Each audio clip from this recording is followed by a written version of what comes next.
Heyo everybody, Haku here with a Tower of God discussion video, and what I'm going to do here is my top 15 characters introduced in Tower of God Season 3, and I'm not going to do a super long intro or anything. Let's just get into talking about these characters, get into ranking. Number 15, first up is Suo. I really like her design. Her power is really cool, and it's continued to be sort of relevant in the story, even up until very recently with Bond copying it.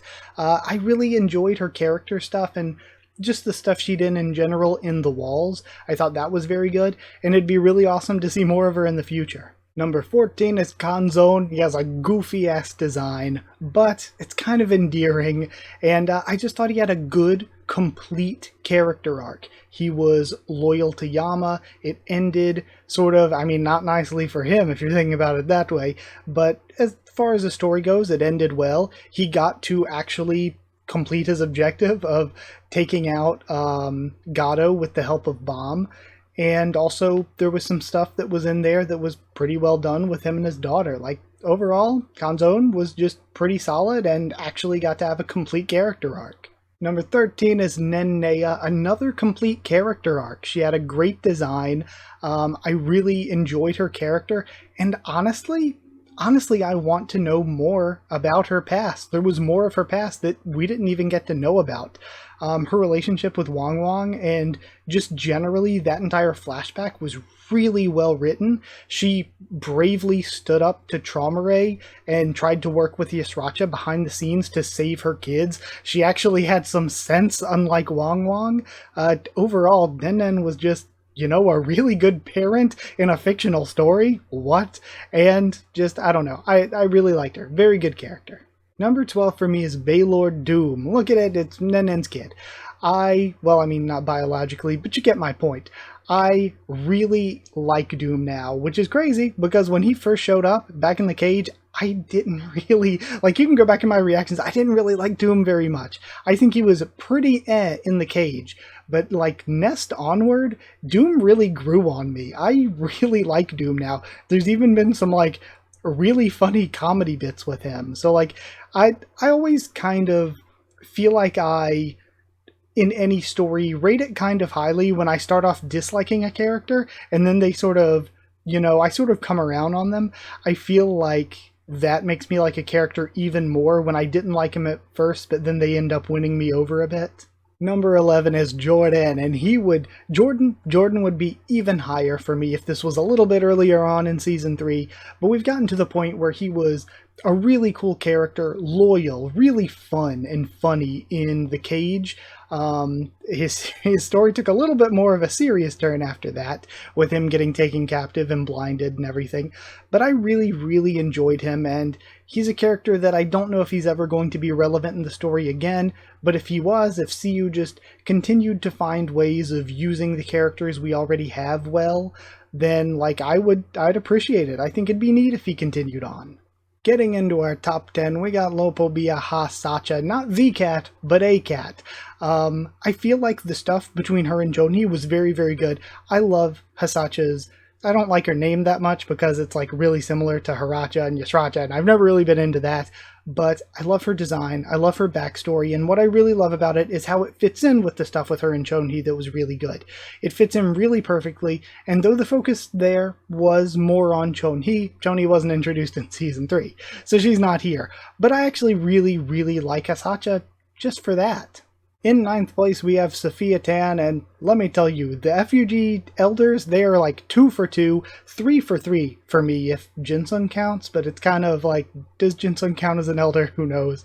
I think she's really cool. Again, like I've been saying for all of these characters, a great design. She's one of the strongest light bearers that we've seen, and I think that we are going to get more out of her character. I think there is more to come, hopefully, when we get into like the snow forest stuff.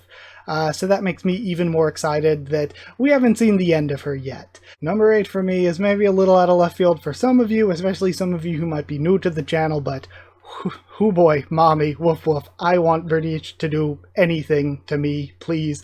But I actually really enjoyed British in the cage. I liked her part of the story, teaming up with Kun, taking down Venti, actually being one of the few people to, I guess, kill another of their opponents here in recent Season 3 stuff. Honestly, I kind of wish we got more of her in the nest, and I kind of thought we would, maybe a little bit, given that she is a high ranker, like a lot of the other high rankers that were doing stuff, but she just kind of got freed during the White Garment Widow stuff, and then fought some background characters, and didn't really get to do anything important during the escape. And I guess you can say that about a lot of characters, but I don't know, I was hoping for a little bit more. So maybe in the future I can continue to, you know, with little actual hope for a little bit more. Number 7 is Hema Slime, and this is kind of, I guess, our most recent one so far in the list. So, you know, for some of these more recent ones, maybe there's a little bit of recency bias in here, but I think Hema Slime was incredibly good because it's another completed character arc. And I think that this one is even better because it came as such a surprise. When we started seeing the people who were supposed to compete in the quote-unquote waifu tournament, when we started seeing them get taken out so quickly, I didn't think that any of them would end up being all that particularly important, but Hema Slime played a really cool role with the stuff that her and Dravi and Andrasi did. I thought that all of that stuff was very good, and I enjoyed that a lot. And I just think that when it comes to arc teammates, when it comes to arc characters, Hema Slime is kind of getting towards the gold standard here. You come in, you have a full, completed character arc where nothing feels missing, and then if the story doesn't need you anymore, that's it. You're done in the story. You just have your character arc and you're out. I know a lot of people say that, like, gold standard for stuff like that. I see people bring up characters like Inietta, characters like Daniel, who came into the story, had a full character arc, and then the story didn't need them anymore, so they just sort of left the story one way or another when you think about Inietta. But I like that, and I think, again, Hema Slime is a very great example of how that can still be done in the story now, how you can still introduce characters, have them play a full role, not need to kill them off, and just say, okay, their story's done, and drop them out of the story for now. I think that, in that sense, Hema Slime was a very, very, very good inclusion to the most recent arc. In 6th place, it's time for a live snake reaction. It is Serpent Master. Serpent Master is a character that, much like Doom, really grew on me from a concept that at first I wasn't really that into the concept behind the snake strands or whatever. I wasn't that into it, but then he just grew into best dad. I really like Serpent Master. I find Serpent Master very funny, even if potentially, you know, not on purpose, unintentionally funny. I find their story to be sad, kind of bittersweet, and I just find myself hoping for the best for them. I hope that they and their family can just live happily. The only negative I really have is that they killed Myrrh, and I'm like, wow, that kind of sucks. But then I also think, you know, it was Lilial who ordered them to do that, and everybody knows that Lilial's kind of a jerk. And, you know, they're a ball of snakes, so I don't know what sort of morals we can hold them to or not. But yeah, either way, I just really like the Serpent Master at this point. Starting out our top 5 in 5th place, we do have Yasracha. We do have the cat now. This seems to be a common take. It seems like Yasracha's a common favorite, and it makes sense. The design's great, the backstory's great, the stuff that was told in the nest was very, very, very good. And then, he didn't die, and I don't know what Siu's cooking right now, but he's cooking something, so I'm being patient, and I'm excited to see where it goes, because there is still more to go. Like, Yasracha has to die, probably, eventually, also probably has to give the last piece of the Fang to Yama, so there's still stuff here for Yasracha to do that's going to be interesting. Again, kind of a weird place in the story, right this specific moment, but I'm excited for where it goes. 4th place to me is LaFave. I really, really, really like Mommy LaFave. She is cute, she is funny, I really like everything about her. The stuff in the late nest with her was actually really good. The like little fights she had, the LaFave Faust stuff, all of that I thought was really entertaining. In general, I just came to think that she was one of my favorite characters in the nest, and there's a lot of competition there. So again, character that I loved in every way, and her ending, well, really the Nest ending, the Nest arc ending with her standing there as everybody else has been warped away, is I think a really good ending to one of the sort of biggest arcs in terms of like scale and scope and what CU was doing with it. I just think it was a good ending to a good arc, and I like that it ended with LaFave, and I liked LaFave's role in the arc and in its ending. So yeah, overall just a great character. Time for the top three. In third, we have Kelhelm. Kelhelm's a character that I think a lot of people underrate. I think a lot of people don't really get the character as much. The power is really cool. The power, again, like with Bomb, has continued to be important in the story. It's had some thematic significance.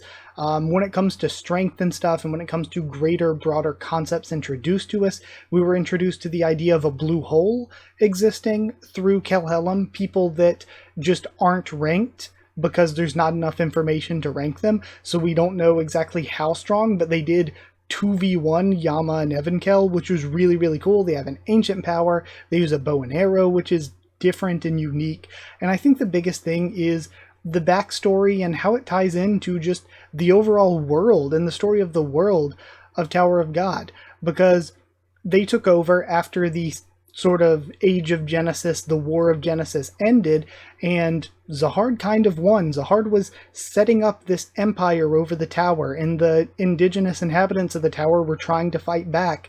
And when they kind of lost, and Doan and Cha got sealed away to broker peace, he took charge of Hidden Grove and was one person who straight up stood up to Zahard, went to go fight and try to assassinate Zahard. He failed, mind you, but just the fact that somebody tried is cool, and also the fact that that backstory informs, for I guess thousands of years it's been since then, what FUG has done. Because of his loss there, because of what happened with Zahard, he's been the one, kind of the anti-aggression faction of FUG, using his influence as elder to say, no, FUG can't do this. FUG needs to hold back. We need to stay in the shadows. We can't fight out in the open. We can't just show, direct aggression to Zahard, because Zahard is so powerful. He's seen firsthand just how powerful he is, that he's like,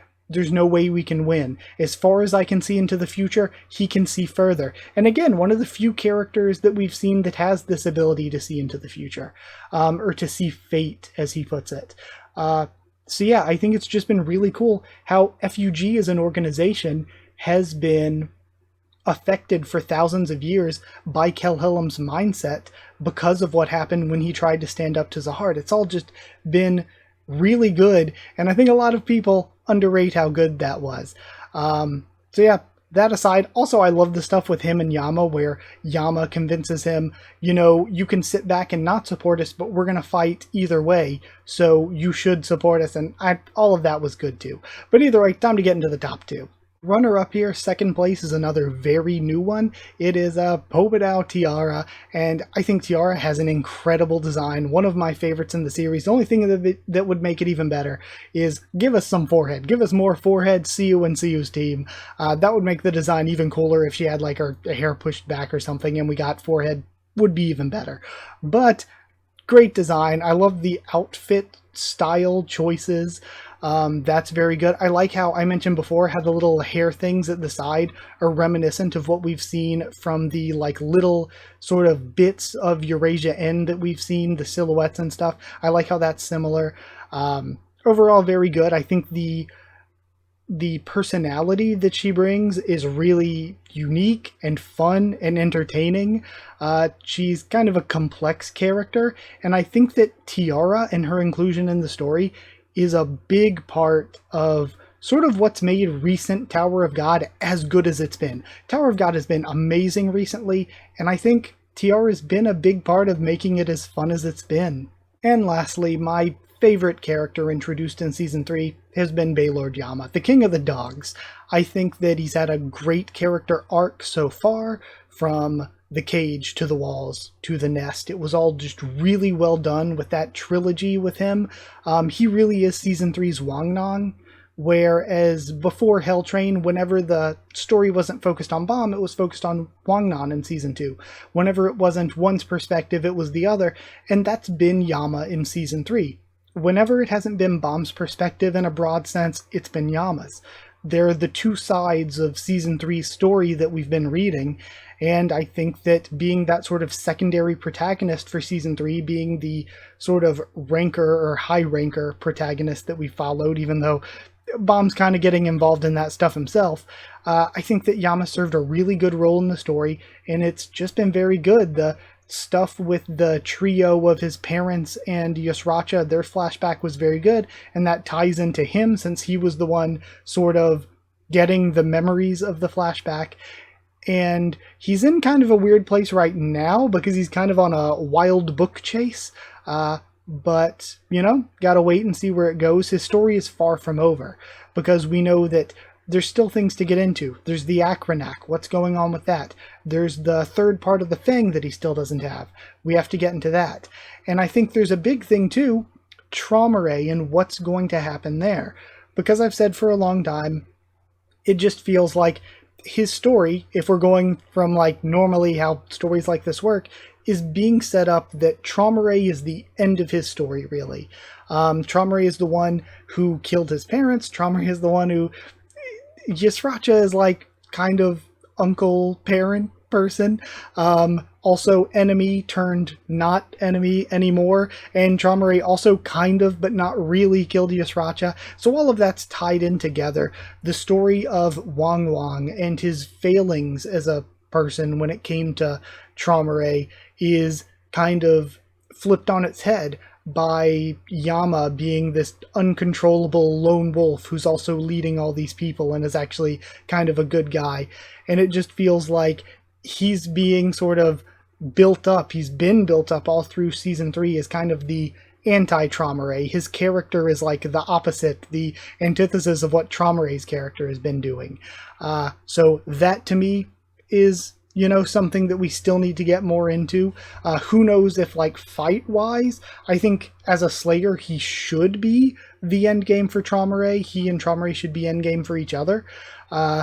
But who knows what CU's going to decide to do with all of that. Again, he's not there yet, but like I said, there's still a lot more story left to go. So we'll have to see. We'll have to see what happens with him. So yeah, that was, either way, that was my top 15. I really, really do hope you all enjoyed it. And I've got to say, I really enjoyed making this video. I had a lot of fun with this. If people are interested in this, if people liked this, I could always do more. I could do characters introduced in Hell Train, characters introduced in, like, Season 2 pre-Hell Train, characters introduced in Season 1. If people are interested in more, I could turn this into like a 4-part series. But I just wanted to do some more Tower of God stuff like this. I wanted to do more rankings, more discussions. That's just something that I've always had fun doing, and I want to do in addition to like the weekly reactions. In addition to that, there were a few characters that I think people will be disappointed that weren't here. Like, there were a few that didn't quite make top 15, and I didn't want this list to be too long, like Cha or Jam Jam, characters that I really enjoyed, or Mate as well, that didn't quite make it. Also characters like Traumerei, who I really like, but Traumerei, to me, I think he's definitely a fan favorite right now. To me, he is kind of in that Rachel Calavan position that, again, if you've watched my videos for a while, I've talked about before, where I love Rachel as a character. She's so well written, but if you ask me to name my favorite characters, Rachel doesn't really come to mind that quickly.